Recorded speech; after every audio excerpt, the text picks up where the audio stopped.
activation were lower and slower than expected, and this is at least as expected by our partner in this collaboration.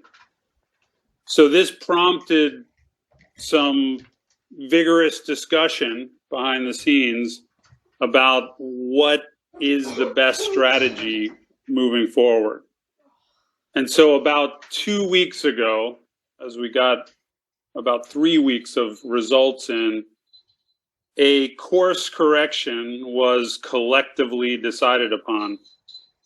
And what this means is that today we're not going to be launching an invitation system as we had anticipated. And instead, we are going to start the campaign with the actual app for the network marketplace, even if that's starting with the alpha version of the app. The group that we are working on this project with feels this is going to be more effective. So I want to, on today's call, we're going to go through the results. So I'll give you the up-to-date results of how many people activated in our community. We're going to go over the situation, and I'll give you, an overview of that so you have a better understanding of the dynamics. And I'm going to describe this alliance-led strategy shift. Again, we are working with partners on this, and it is they who made this call. And as I said, it happened about 2 weeks ago. And you may ask, well, so why have we waited until now to talk about this? Well, it was important to see how our organic results ended up. So that was also something that this has been closely monitored, and they didn't want to disturb that process. Finally, we will talk about how we move forward as a community, and we'll hopefully have some time for some Q&A at the very end. So how many members activated? We'll do this by time. So in the first 3 days, 302 members of the community said that they would support the campaign. So it was a solid showing from the beginning. Within 7 days, it was at 406 members.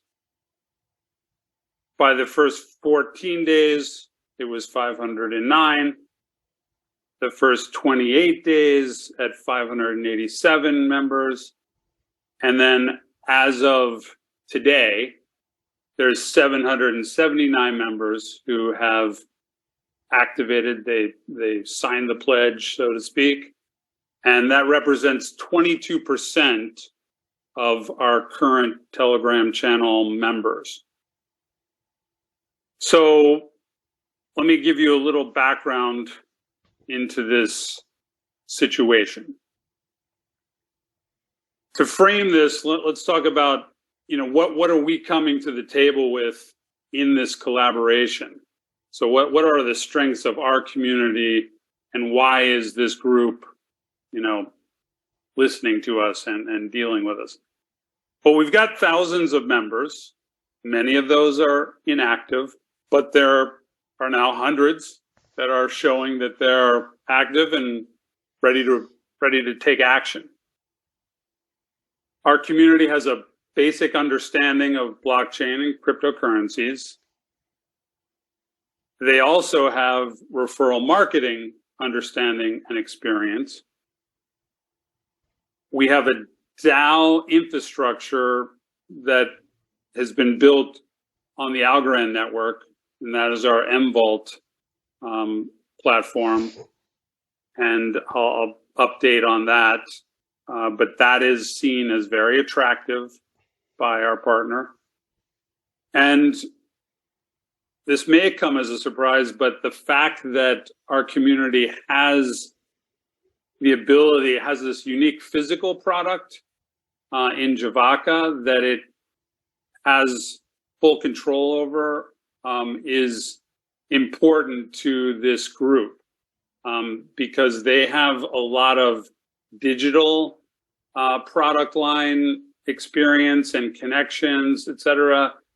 But they obviously, physical products, they really want to focus on, and they want to have a smaller segment of products that there would be control over those to test the systems and begin that whole offering of physical products. So these are very solid strengths that, and we also have a lot of strategic value in their eyes related to our knowledge of these areas. What does this group that I spoke about in our last Zoom call, what are they bringing to the table? Well, I described to you that this is a 50-person world-class development group. They have a wide range of applicable development experience, meaning that is in e-commerce, that is in logistics, as well as artificial intelligence. They have had some very high-level clients. And this is a project that they are pursuing as their own, pursuit.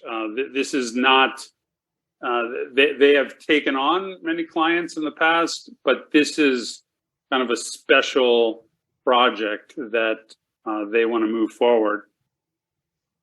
And they have ownership of a very strong brand for this project.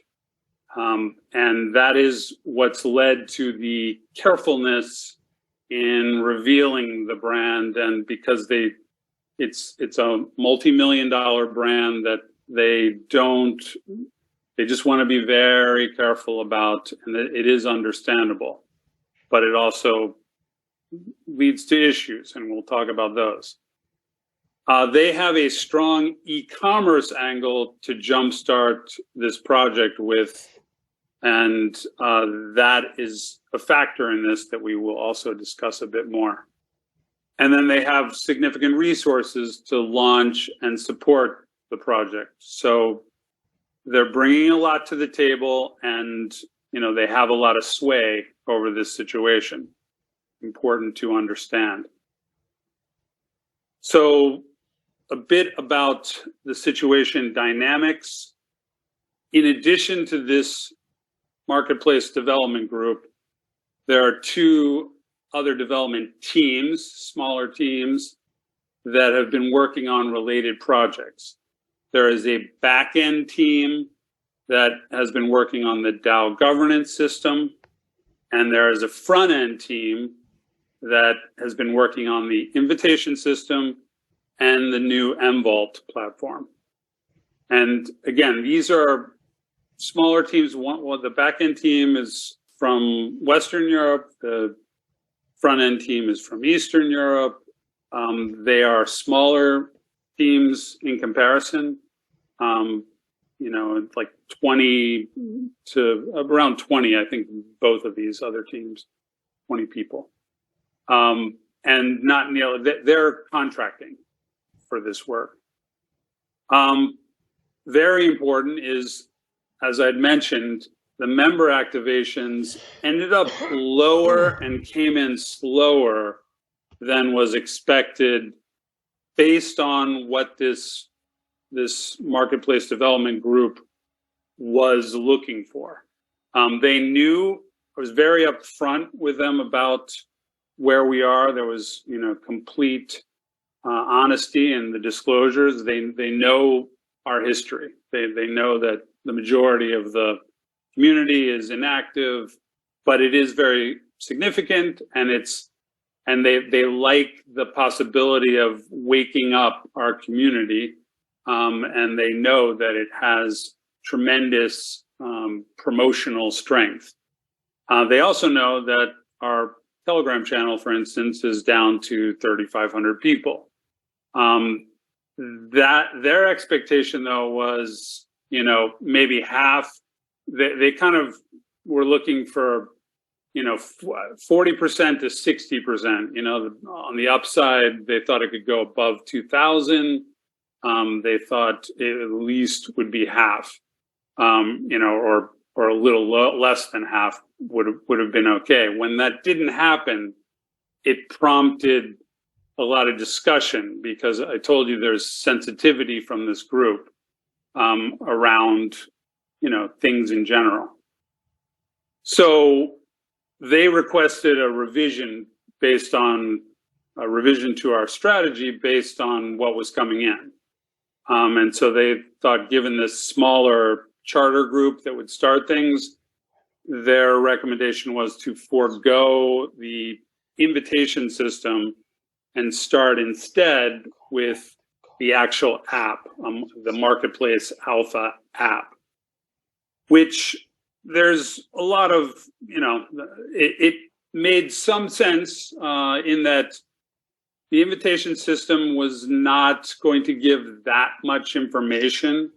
And they thought if there was a couple thousand people, starting with that system very actively, then there was some possibilities with that kind of a beginning. But they thought with a smaller group, it would be much better, more effective to have the actual app, so that there's much more evidence, and the value proposition is much clearer as this. And the invitation system would still be working within the Alpha app, but you would have much more substance. So that was their read on the situation. And, they have a lot of the control in this situation. So as we went to implement this, as I say, a couple weeks ago, our front-end team was informed of this shift and immediately discontinued their development work. The Marketplace Development Group stepped up and offered to take over the mVault development and to integrate mVault into the Marketplace app. The positive status at the moment is that the Marketplace Development Group has connected with the back-end team who has completed their work on our DAO governance system. And now they're going to be providing all the front end for that through mVault and integrating that into the Marketplace app. That's on the positive side. Open status, there's two important points. One is that the front end team, they weren't very happy with this decision. And so obviously, it meant that things changed for their contract. So they have yet to transition their existing work over to the Marketplace Development Group. So that's a negotiation in process. And as of right now, we do not have a final arrangement with the Marketplace Development Group, as there's still pending discussions going on, and I'll talk a little bit more about this. So this is the confronting reality. And I want everyone to understand that, again, we are not in control of this particular project. We are bringing a lot of attractive things to the collaboration, and we have very strong influence on this project. But this development team is bringing more to the table, and really it's a larger team. They're in control. So we have to face the reality that, there is no guarantee an agreement can be reached with this group. I really believe that we can get to a place of agreement, but it's important to point out that and this kind of goes back to just, I think others could identify with this. So there is a portion of this development group that is not as into the network element, the decentralized marketing element.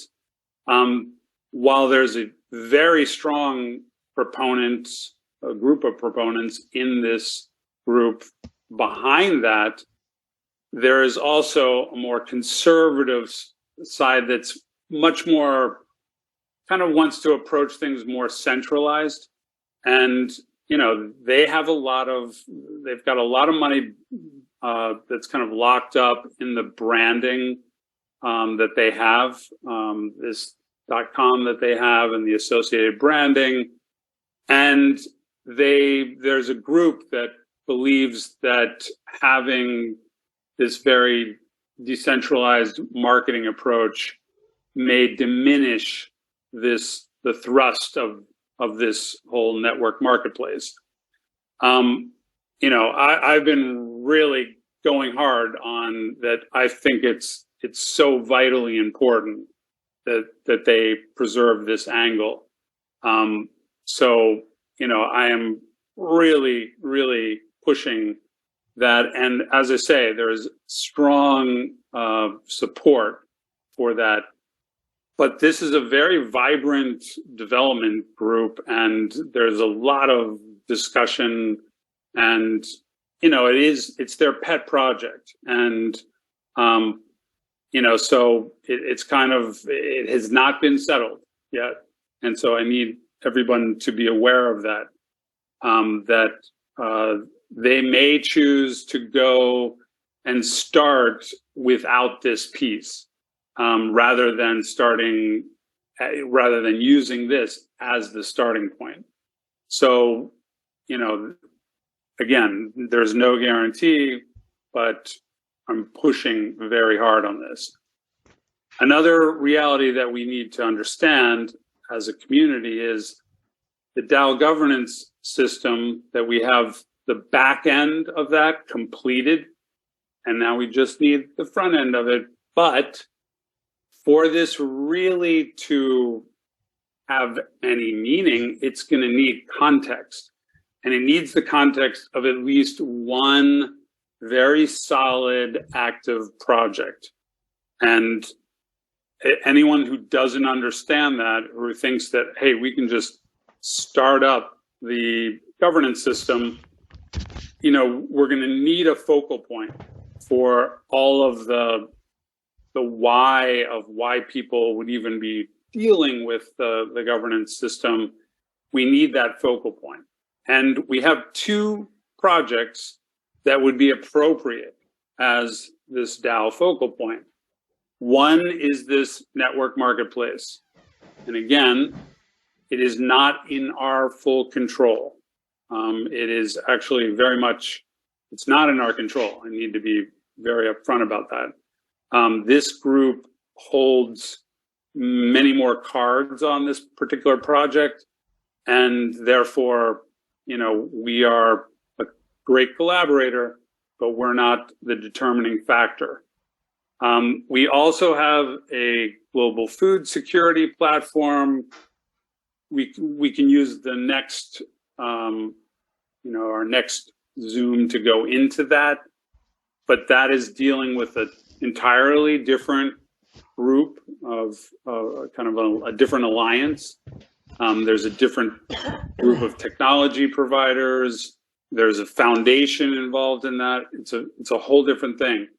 One of these needs to happen for our DAO governance system to launch properly. Both of these projects are alliance-led.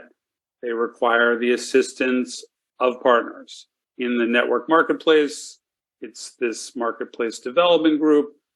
and in the global food security platform, it is a foundation that are really the ones who hold the power. But again, in both of these, we are a prime collaborator.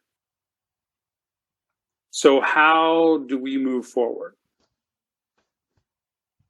All of you listening to this are called upon to stay engaged and remain flexible.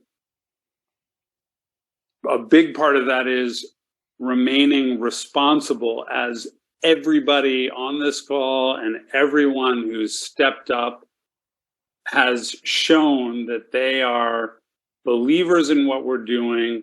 They're taking responsibility. They know that for us to complete this journey and build the kind of outcome that we've always wanted, we need people to take action.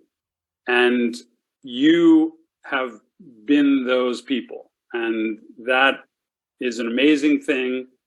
And, you know, you are just encouraged to remain firmly in that position of taking responsibility for our community, for its results. In today's world, there's so much discussion about people wanting rights. They want their rights to things, but they never are talking about the responsibilities that prop those rights up, that give those rights meaning. And that's what this group has done. And I'm just really encouraging all of you to remain in that responsible posture. I'm also asking you to remain patient. We are, we're very close in this. We've been at this a very long time, and we're not giving up. And I encourage every one of you to not give up as well. And then I also encourage you to remain ready, because this is going to be happening. Something is going to be happening, and I'll get into what is the current proposal that's on the table right now, to give you some idea of the chronology, of potential chronology.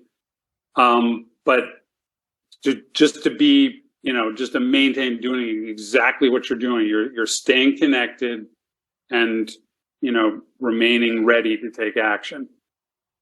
So the current proposal that's out there now would have things launching with an alpha version of the marketplace, of the network marketplace. And so what they're asking for is a sub-segment, and they had talked about the 300 person seeing, and then that was totally triggered by the results of our community, where they said, okay, there's 302 people came out of the gate basically within the first 3 days and said, we're ready to roll. And they're feeling like that's a group we can work with to, get them acclimated with the Alpha app, and then give them a limited number. And so there's going to be, they're planning for 2 types of invitation links. One type that we would start with is just a one-time use link. And so there'd be 5 of those. There would eventually be normal links that you could use multiple times. But their idea is to start on a more controlled basis. Then there would be the beta launch. And that would be members of the community being loaded into the system in stages, receiving the beta app. And so the stage 1 would be the remaining activated members. So of that 779, there would be, approximately 500 or so that would be in that group of stage 1. Stage 2 would be Jivaka Synergy members that are like actively working with the physical product line, would be coming in at stage 2. there'd be an opportunity for remaining Telegram channel members that have not raised their hand. This is approximately 80% of our active Telegram channel members. We would give them the opportunity to join at that stage. And then the final stage on the beta would be mVault subsegments by different asset levels. Following the beta launch, there would be a global launch, and that's when the network marketplace system would be open to the public, and there is an in-person event planned for that in Thailand. And as for timing, this would definitely be second half of this year. They're talking of the alpha starting in August, the beta starting in September, and the global launch in November under this scenario. I also want to make a point about the mVault integration. There's, the current proposal would have mVault serving as this network marketplace's Web3 hub. So some of the mVault functionality would be integrated directly into the network marketplace app. The rest of it would be integrated or would be accessible through mvault.com, and that's where all the dApps would be. And we're constructing and discussing a collaboration where they would be doing, this development group would be doing the build out of mvault.com. Now, with this happening, and under this current proposal, there would be a gradual rollout of DAO access. And, the idea is that it's likely that members with the earliest access to the network marketplace app would also have the earliest access to the DAO contracts. And, since there's a beta process is needed to ensure the smooth functioning of the DAOs, then ideally we would run that beta alongside the beta release of the network marketplace app. So this is something that it's important for people to understand. I think there's a lot of people perhaps that are under the impression, and truthfully, we were, considering, like, the plan was to just open that up. There would be a beta of sorts, but it was kind of, the idea was that any of our community would be in the beta. But as we've kind of developed this collaboration, it's become clear that the way we would do this would kind of go along with the same approach that they're taking with the app. And so it would end up having it so that those who are active in this project are going to get the initial access to the DAO and the functionality of those contracts. So I don't think that has been clear in the past, and so it's not finalized again, but it does look like that is the logical way that this would happen. And it does underscore the need, again, for taking responsible action. And for those who are doing that, who are taking responsible action, they will be beneficiaries of earlier access. And, I do think it's a shame that we didn't have more of our community kind of take that simple action of just agreeing to support in a minimal way. It wasn't asking for a lot, and yet, we've kind of hit the 80-20 rule plays out once again. And so we have 20% of our remaining community that is really kind of loyal and active. And that's ultimately going to be, the 20% that gains the initial access to the governance system.